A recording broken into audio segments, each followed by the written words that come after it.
Alors moi j'ai trouvé d'abord que le programme de Jean-Luc Mélenchon, paradoxalement, il est peut-être plus adéquat avec la période 2022 qu'en 2017. Ah ouais.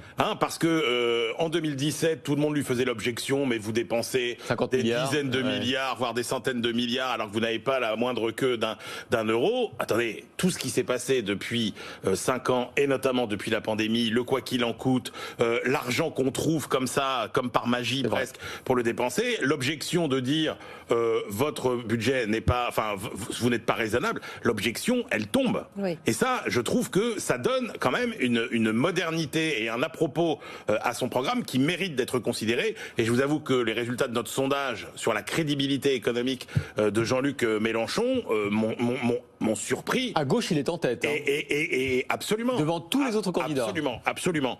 Le deuxième point, moi, qui m'a intéressé, c'est la priorité donnée vraiment à des secteurs porteurs. Quand il dit la recherche fondamentale, c'est majeur, il faut mettre le paquet là-dessus, il a totalement raison. C'est l'État américain qui a inventé Internet. Par contre, après, c'est pas l'État américain qui a inventé Google, Amazon et Facebook. Donc attention, chacun doit rester à sa place. Ce qu'il dit sur la mer, ce qu'il dit sur l'espace, ce qu'il dit sur les potentiels de croissance future, moi aussi m'a intéressé.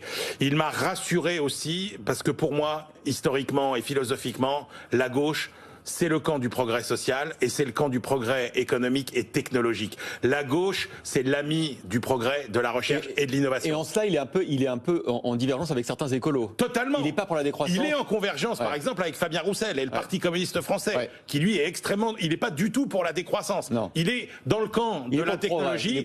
Et en gros, il nous dit pas, le monde merveilleux des 50 prochaines années, c'est le monde d'hier. Et ça, j'ai trouvé ça intéressant.